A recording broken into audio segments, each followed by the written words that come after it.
Hello everyone, and welcome back to the MTG Novels Project 0.4. We'll continue our reading of The Colors of Magic, edited by Jess Lebow. First, I want to give a quick shout out to Coach at CardBazaarYT for the idea and inspiration. Check out the comments for links to his first 3 audiobooks. But first, another disclosure. I had a speech impediment early in life, which I've tried my best to overcome. I also apologize if you find my voice nasally or otherwise dislike it. I'm trying my best to provide you with the best content I am able to provide. However, this being said, I'd love to hear constructive feedback with correct pronunciation issues or other realistic feedback that can improve the project. A legal note. This is an unofficial audiobook with original content belonging to Wizards of the Coast. This content is covered under the 2017 Wizards of the Coast fan content policy. Listener discretion is advised. Green is the balance between extremes. Those who favor green are solid people with easy manners. They aren't impulsive, as those who favor red, or withdrawn, like those who favor blue. Those associated with green are socially well adjusted and organic. They are conventional, yet constantly on the go, and have a taste for the good things in life. Green has on occasion been associated with jealousy or inexperience, but those who have a broader understanding know that green is a natural, fresh, wise, comforting, and those characterize it show a sensitivity to social customs and etiquette. Green also provides abundance and resources. It is passive and combative at the same time, and calls to those who want to be grounded in their natural surroundings. Our story today is A Song Out of Darkness by Loren Coleman.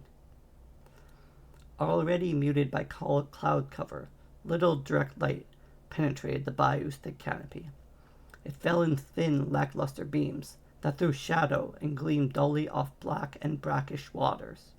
Tendrils of land reached into the darkness, thin bridges that connected small hillocks and some smaller spans of wet ground. A mournful cry of a March ibis, caught in its caster's web, wallowed through the bayou. Temkin paused, feeling eyes upon him, and rested his leather satchel on the marshy ground next to his feet. His sharp eyes penetrated the bayou's gloom, nostrils testing the cool and dank air, searching. No movement, but for a chill draft stirring around the tall grasses and the gray moss that cascaded from the overhead limbs into the stagnant pool of water. No tree shapings or signs of organized care for the land. No scent of cook fires or the flower-scented paths calmly marked out by warriors and scouts. No sign of other elves. Still, the land called to him. Beneath its own pain and suffering, it whispered a promise that he walked the right path. Here, close by, he would find others, survivors, those he had come to gather. The corrupt pallor draping this land cloaked them from view.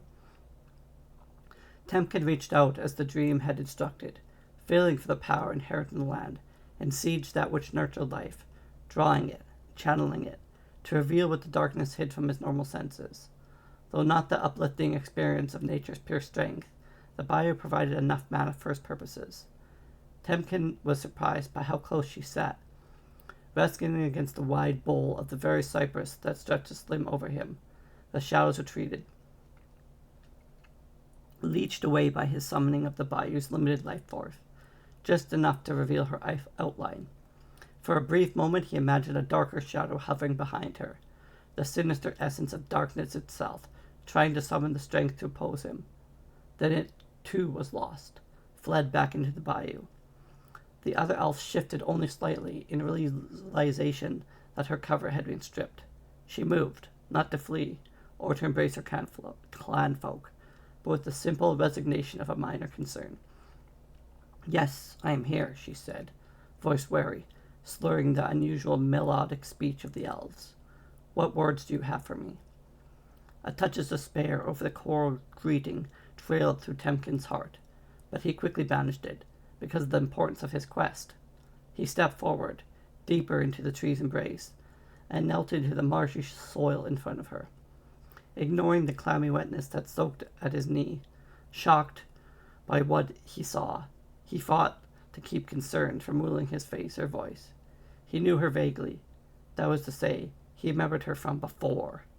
A juvenile, scout apprentice, and she barely an adult, but already a century. A century had brought them both into the long twilight of middle age, enjoyed by most of the elven races. But while Temkin had finally found a purchase in the after, bringing together the survivors, it was clear that she had allowed a sense of despair to invade even her personal life. No need for magic. It was written that she had allowed a sense of It was written in her appearance. Fatigue echoed hollows beneath her opaline eyes, and the sunken cheeks of malnourishment left her with a haunted expression. Her dark hair was wild and tangled with bits of moss and mud, the detritus of bayou living. The ceremonious words with which she had opened scores of previous reunions fled him. She obviously saw no cause for celebration in his arrival, and so Temkin opted for a simple offering of warmth and hope until his mission could be explained better. "I am come to bring you home, Gwenna." Her gaze burned into Temkin's, eyes reflecting the pain still wrapped up in her memories. "Argoth is destroyed," she said immediately, pulling it into few words survivors could even stand to think. "We have no home." Skirting the edge of the wetter portion of the bayou, Gwenna led Temkin from the sentry post where she had awaited his coming to the village she and the others had settled. The shadow flitted at the edge of her visions and consciousness, always a presence lurking in the dark recesses of her mind. Gwenna chose paths most times at random, rarely by memory. Trails could change with the latest rainfalls, wiped away and made treacherous to the point of mortal danger, and the ever-changing territories of the local predators always made it prudent to vary one's appearance to the trails. At one point, the pair found their way blocked by a large web, easily twice the height of the elves. The remains of a few unfortunate creatures were spun into the preserving wraps for later feeding. A spicy scent, lure for the less intelligent creatures, rose in the air above them. "We've lost 2 young ones to the webs over the years," she said in a monotone, as they backed away from the site. "Be careful. Those strands are hard to cut, even with the sharpest blade." Temkin was visibly startled. "That's a circle of lice," he said. "Still, I grieve for our losses." "Our loss." Gwenna did not miss the way Temkin automatically included himself. She remembered the courtesies and a social law of Argoth, but effect one affects all. But instead of feeling appreciative for his consideration, she knew pain for the memory. "We are no longer protected," she said quietly. Stronger, she added. "We never were." Certainly they thought they were so, but that was the lie to it all. The great lie that Gwen had exposed in such a short span of years, as she still reeled from the shock of its memory. Argoth, island paradise, tended by the elves and ruled by Titania, avatar of Gaia. The law governed them, and Titania protected them. So thoroughly had Gwenna believed in that protection that she helped the human cast down with his flying machine onto Argoth's beach, certain that even if he could escape the storms, Argoth would remain secure. Her mercy cost the Argothians everything. The human returned, bringing others with their saws, picks, and shovels, their smelters and forges, their war. Their incredibly vicious war as 2 powerful brothers fought their dominance in the process ruling that which the victor would have taken possession of anyhow. The island's precious resources were ripped from Gaia's womb as the air turned foul with smoke. The inhabitants of Argoth were caught between 2 mighty armies, one of which they might have held back, but not both. Gwenna remembered Titania herself weakening, dying. Then the flame-haired woman offered them the chance to strike back where the army of Urzor was vulnerable. The target was virtually unprotected mainland. Gwenna still wasn't sure how many warrior enclaves finally accepted the offer. Dozens, certainly. Her own band had been in the process of attacking an inland city when the southeast horizon suddenly glowed with an unnatural sunset. The Argothian elves heard Titania's final scream, Gaia's own cry, as her homeland was shattered by whatever final cataclysm the Brothers' War had released. The earthquakes and tidal waves, and the dark years which followed, were pitiful epilogues to that one terrible moment. Guessing her thoughts, Temkin placed a hand upon her arm and squeezed gently. We can never have what was before, he offered, but we can build again. The survivors are building again. The warmth of his hand, even through her damp tunic, offered Gwenna to feel Temkin's belief, if but for a second. In that moment, she wanted to believe him, to believe in him. Then the shadow loomed at the side of the path, chilling her. What could Temkin offer that Titania had been unable to give? Nothing. More false promises. That was all he brought. Titania is dead, she said, feeling the void inside and needing to share it. She swallowed against a coppery taste, her throat raw and constricted. Gaia has abandoned us. But she hasn't, Temkin insisted, taking Gwenna by the elbow. She pulled her to a halt there on the path. Wounded these many decades, she still found a way to speak to us. She brought us the gift and knowledge, by which we have found ways to find each other, and project ourselves in the after. He stepped off the path into a patch of sparse, wet grass that bordered a small puddle of muddy, insect-choked water. Laying a hand on the ground, right where a beam of gray light had worked its way past the dense growth above, he half closed his eyes in concentration. A sense of foreboding washed over Gwenna, warning her. The bayou dimmed, drawing out the darker shadows and teasing them into a shroud that discovered the land. Her head swam, and something deep within her mind spoke of danger. Don't, she said, reaching out to shake Temkin by the shoulder. Gwenna's warning went no further. Beyond her finger, she suddenly saw a green glow radiating from within Temkin, bleeding down his arm and into the ruined land. In the recesses of her mind, which usually held the sin of her mercy on Argoth and the consequences it reaped, she instead saw visions of dense forests and snowy taiga. Temkin raised his hand in belief that a new shoot of vibrant green had broken earth. It grew, blossomed, and flowered in mere seconds. In orchids with petals of jade and lavender pistils.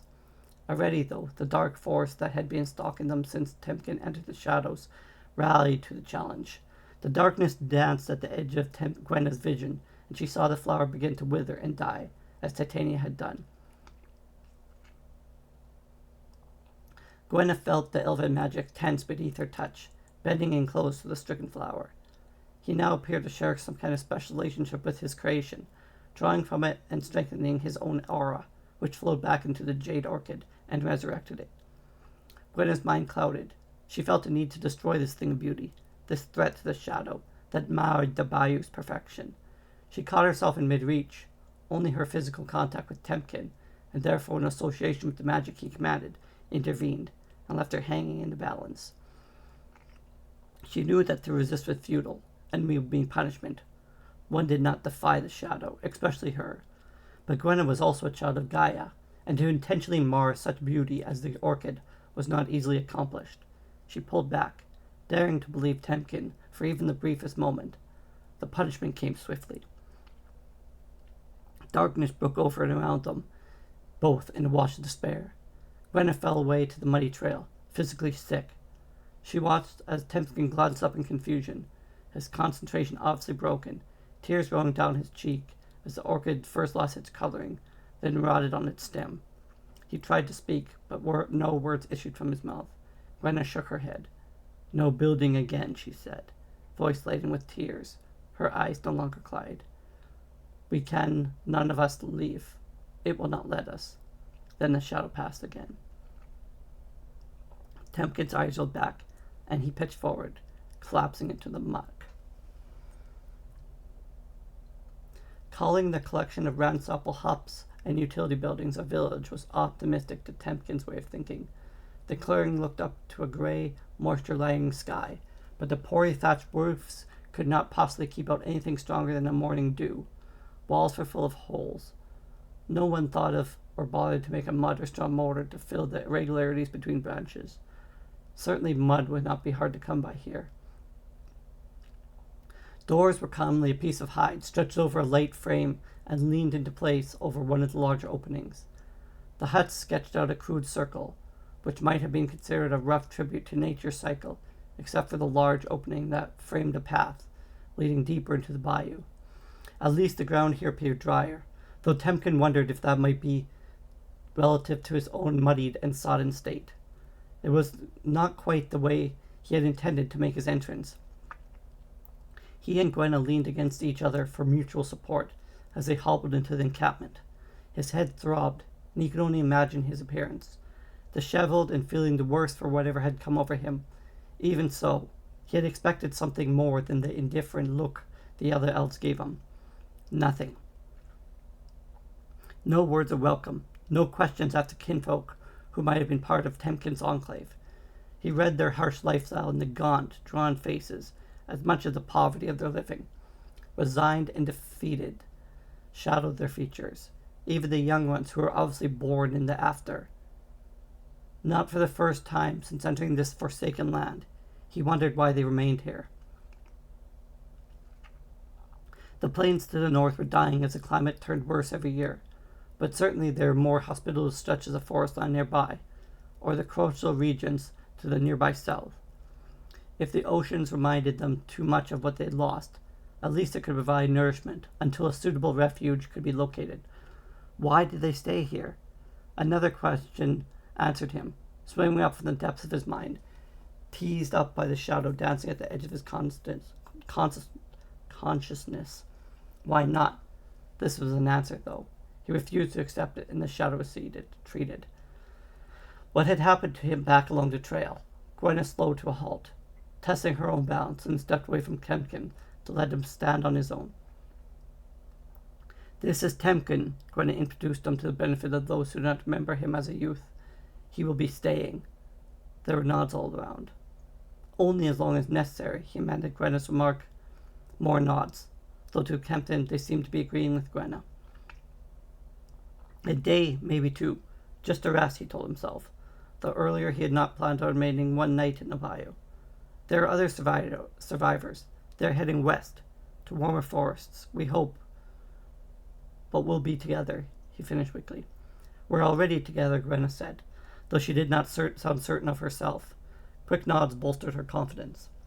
She stepped over to a log pot simmering over an open fire, a community cooking area. The charred ground showed the remnants of other fires. Someone handed her an implement, and she dipped out a ladle of broth, shocking Temkin by not offering to him first as a guest. Instead, she drank deeply.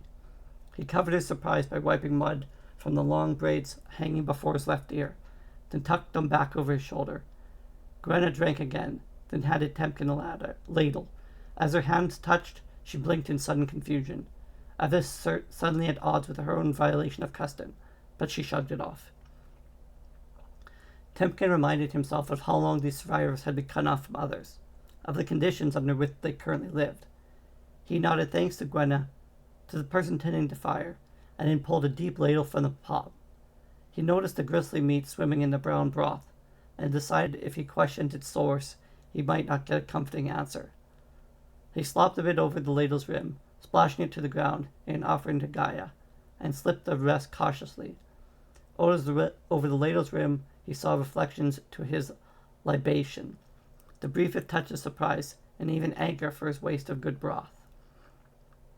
To a forest people, he thought this offering to the nature goddess would still be known, if not commonplace. He'll need a home, the fire tender said, glanced about the village. There might be room to squeeze him in over there. He nodded toward two huts with just enough spacing away from the opening towards the bayou's heart. Temkin lowered the ladle from his lips. I won't need a home, he said, confused. He sipped again at the weak, fatty broth. Darkness wrapped around the area, but Gaia's song, dim but recognizable, pierced the gloom and brought back to the mind's memories of cleaner lands. He whispered of a breeze among willows, a creak of tree limbs rubbing over a clear, gurgling brook. Handling back the ladle to the tender, Temkin glanced at Gwenna, drew in a steady breath of dark air. I'll be looking for more survivors soon, on my way westward. I hope you'll come with us. They met his invitation with frightened looks of concern and sidelong glances. What had happened here, back along the trail? It seemed an important question.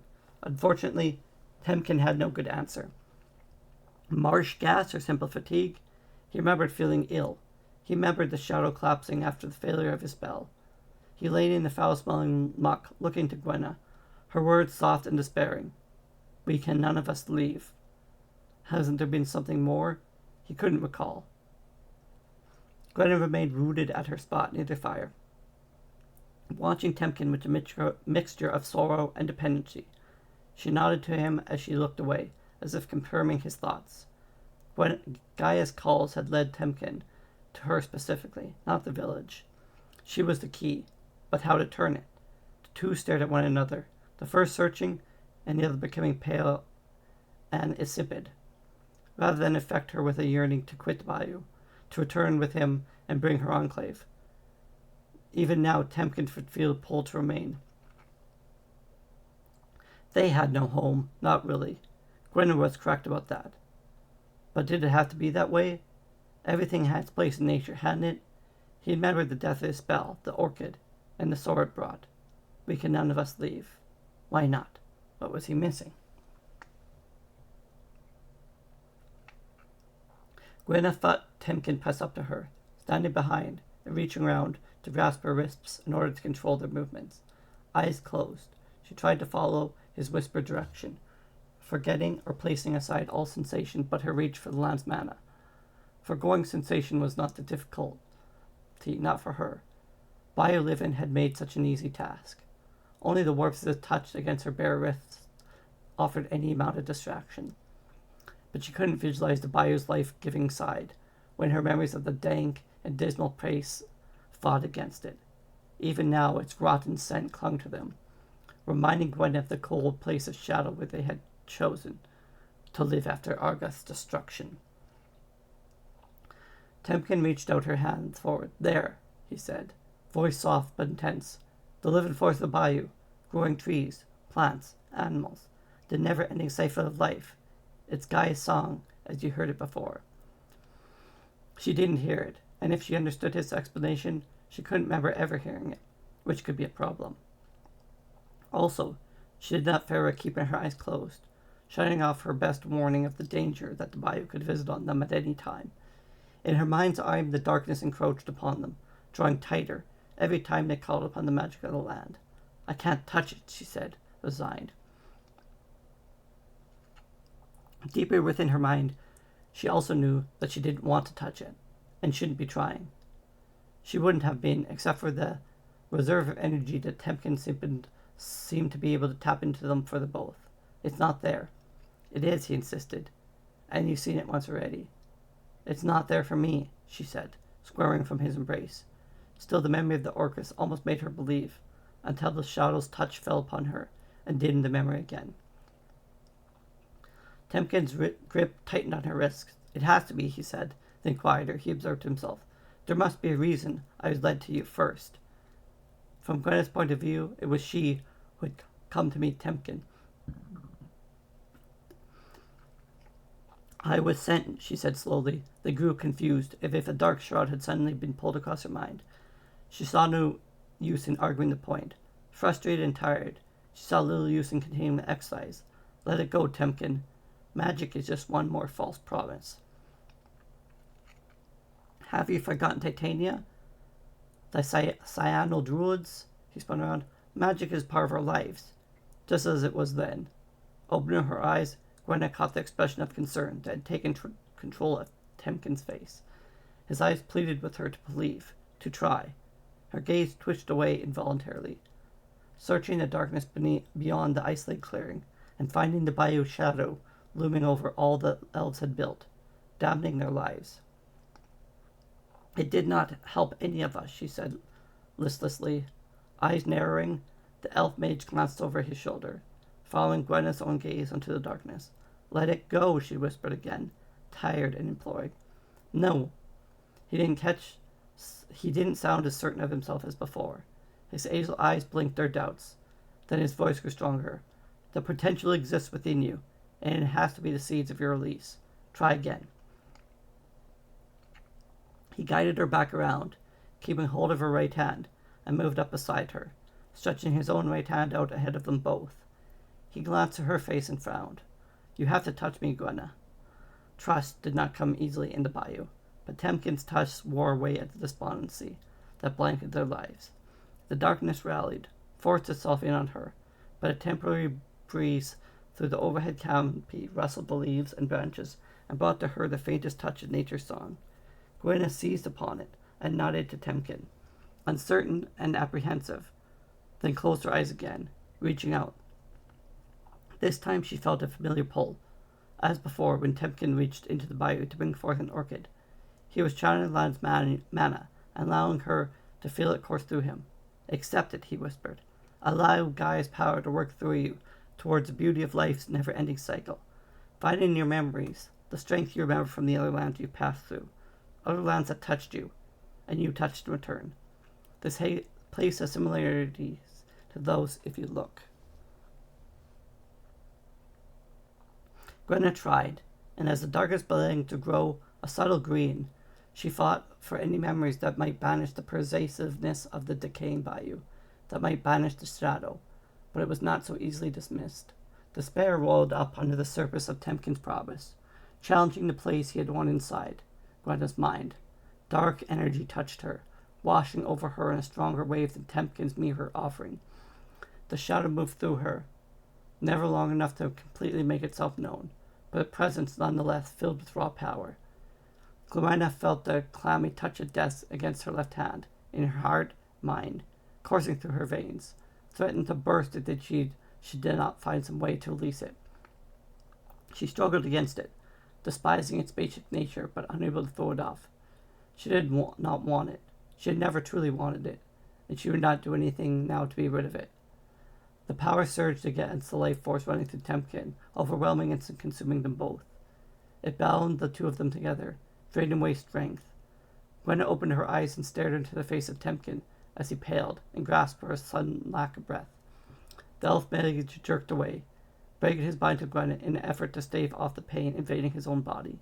The dark rush of power faded. The two struggled to their knees. It hates, she said weakly. The vestigial memories of this attack and others remained with her. It needs. It will never let us go. Then the veil fell back into place, churning her thoughts to mask its own intrusion, and leaving in place the well of sorrow and loss that Gwenna had carried with her since Argos ruined. Suddenly, at a loss for words for what had just happened, she watched as Temkin struggled to his feet. He looked at her strangely, a mixture of pity and drawing horror. I know it now, he said, voice cracked and weak. Without further word or expression, he turned and walked from her into the dark embraces of the bayou.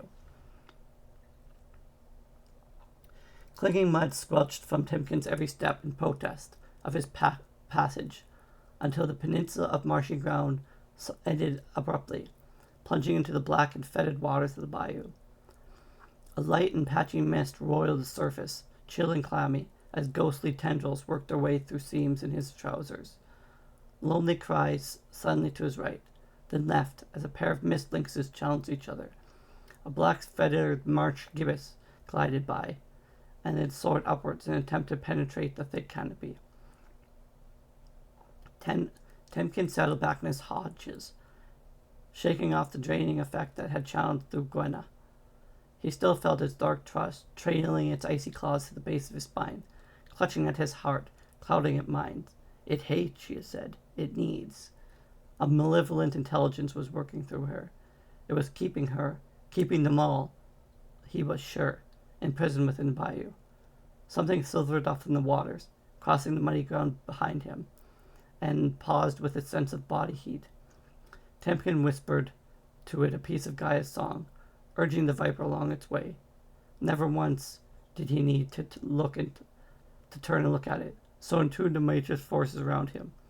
In the same manner, the elf mage knew his adversary was not of nature, and was not truly alive. A blind spot in the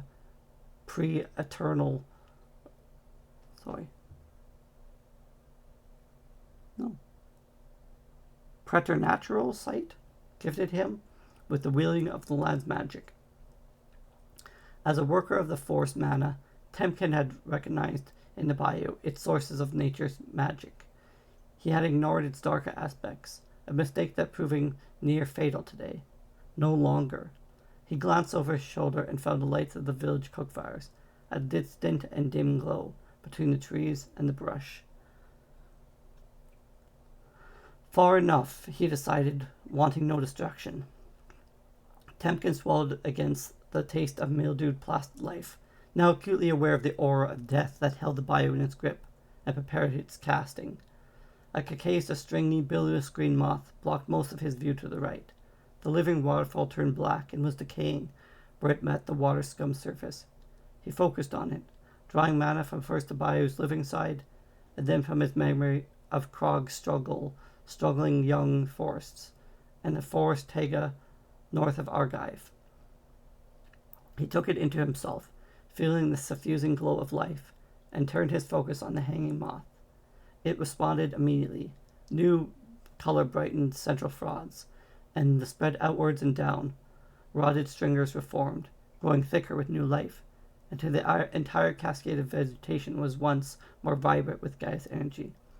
Against that backdrop of nature, within the twisted strings of moss, Temkin looked for Gaia to tell him the name of his adversary.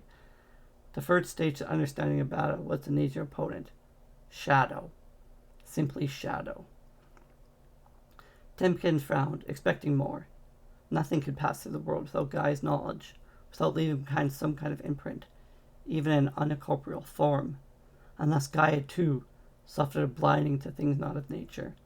The thought unsettled Temkin, who believed Gaia's power absolute. Magic was derived from the living of the lands. But was Gaia, if not the essence of all things living? Bleak despair found through his thoughts, and Gwenna's word whispered from the depths of his mind. False promises. Lies. But not Gaia's lies, the shadows. Its intrusive presence could be felt almost measured in the amount of misery welling within him.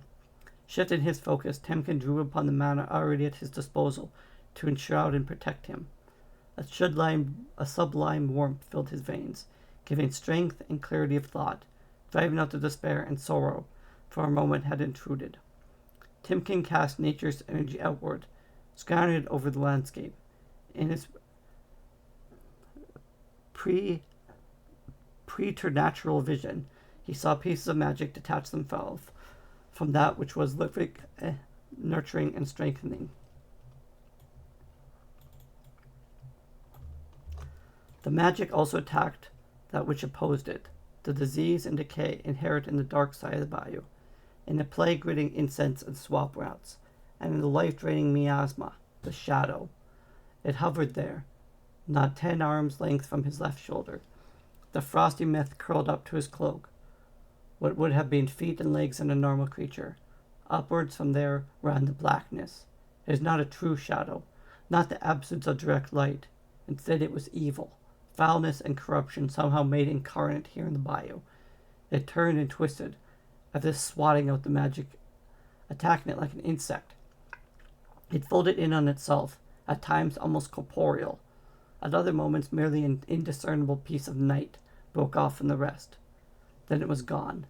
His senses charged, Temkin caught the wave of surprise and loathing that rolled off the shadow before it flitted away faster than mortal eyes, elven eyes or not, could follow. But there was more. Alarm, and the hint of fear being discovered. How many years had it been since anybody had looked upon it? How many lives had been consumed by this evil thing? Now it stood exposed, and it was afraid. Then it could be defeated. Temkin took heart from its panicked flight. His courage was ripped from him by the soul-rending scream that shook the bayou. This time it did not take the shadow's influence to cast a pallor over the elven mage. He had acted too soon, he realized. Weak from the last attacks, his defenses only half ready. He had challenged the shadow, and set it loose upon the village of Survivor. It hated, it was afraid. In nature, no beast was so terrible as when it was cornered. Another scream came, a solitary call of pain and anguish.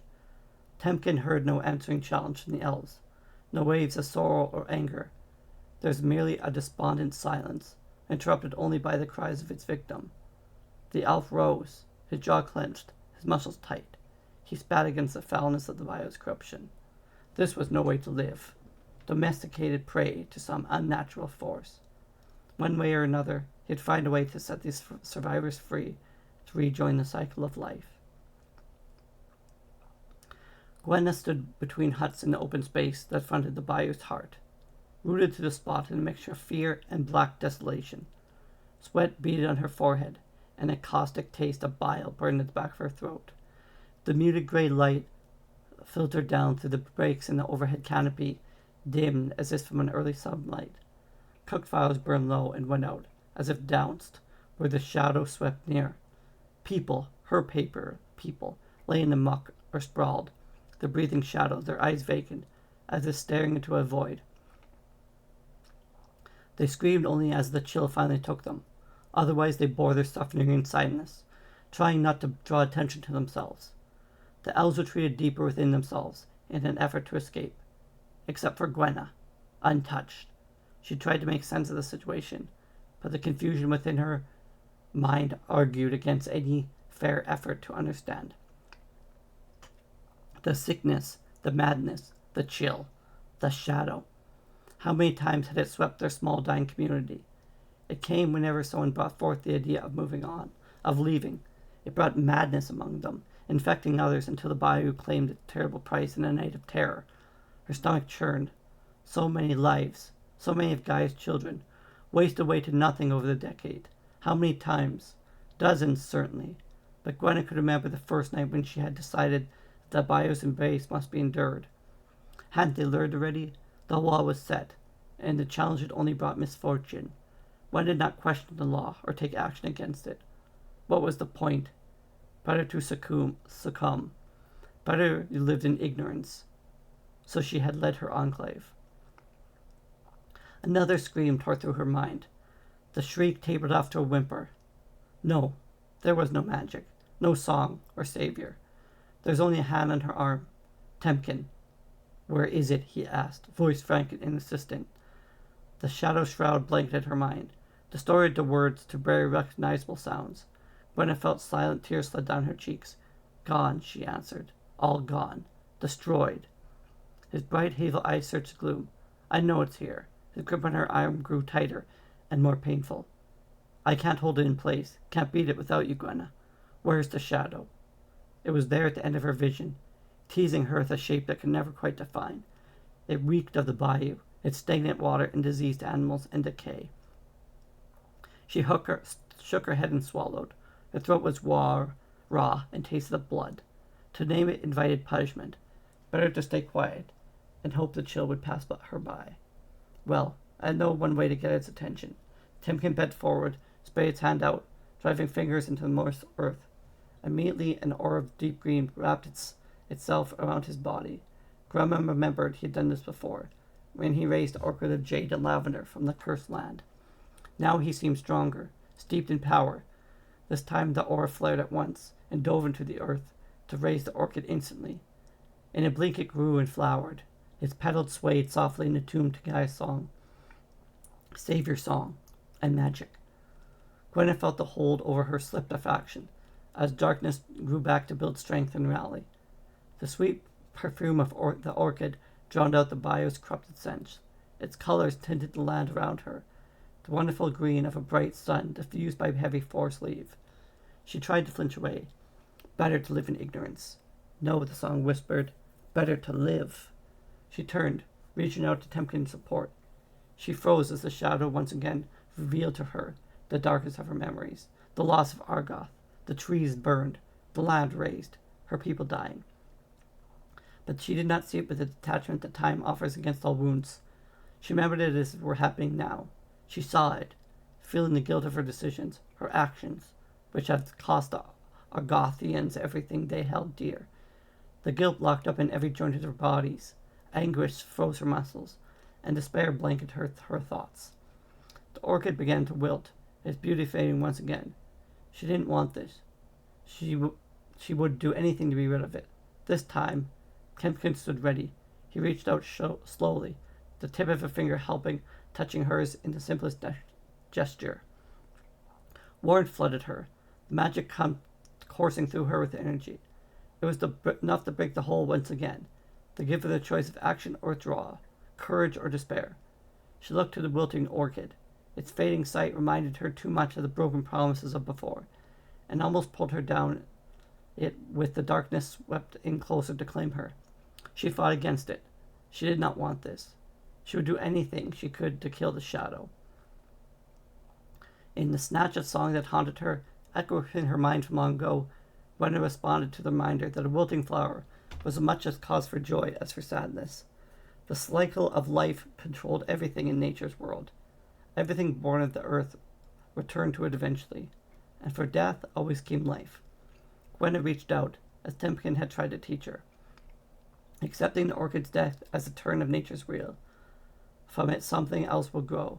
She drew upon herself, soaking it in as the ground drinks fresh rainwater. She allowed it to strengthen her, to give her the resolve to meet the shadow's corrupt embrace as it moved through her and was caught. Whispering Gaia's song, Gwen drew the shadow into her snail. It struggled, rallied at her with the cold touch of death. Gwen felt its pains and fears.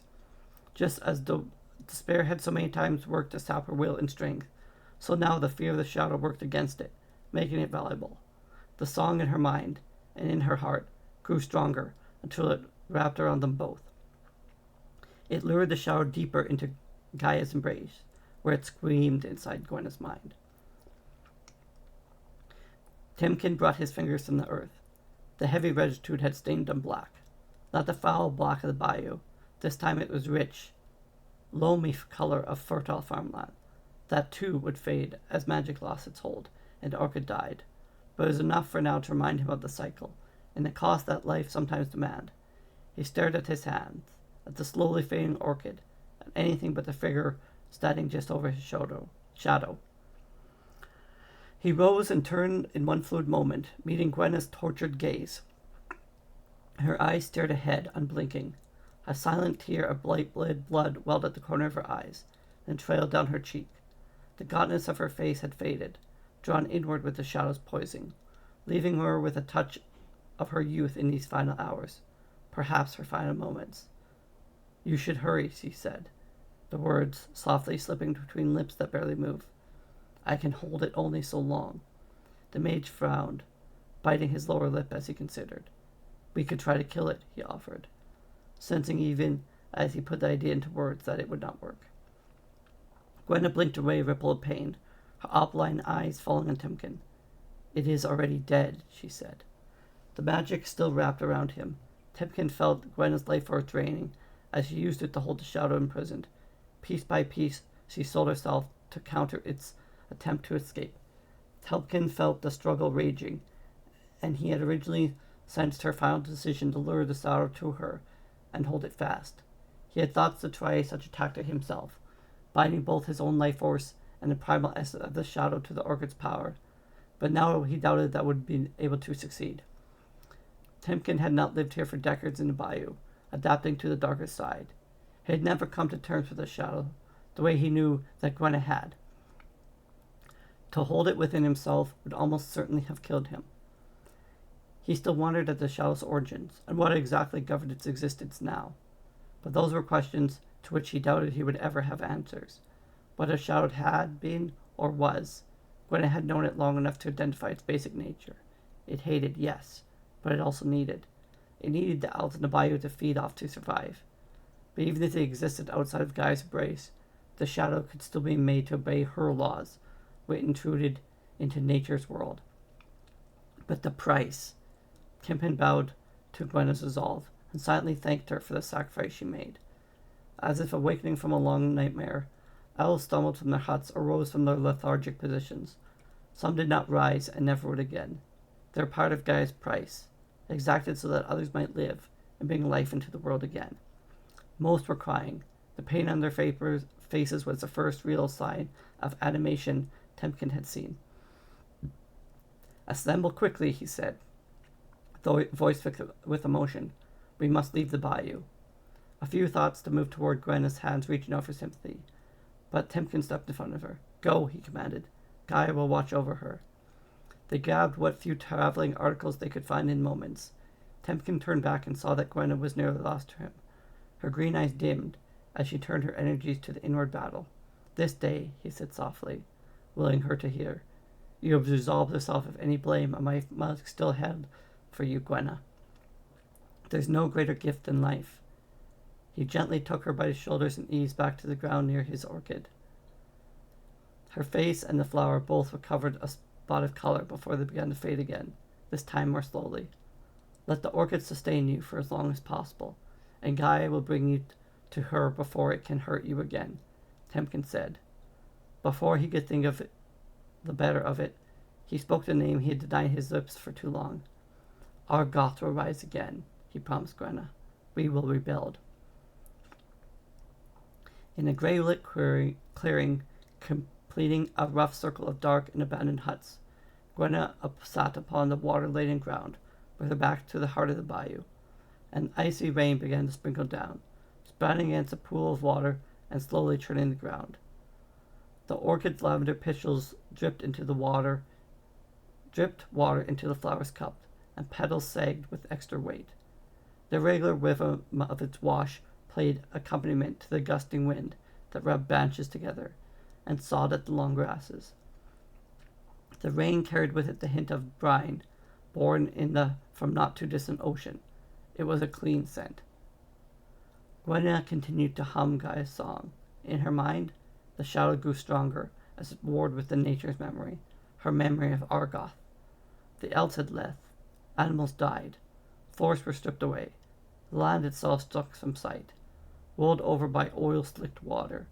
The air grew cool and tasted stale, but even as the shadow finally slipped away, extruding rage in its newfound strength, and ready to feed upon her remaining life, the lad rose once again within her mind. Plant and animal returned as memory flourished. Argos rose.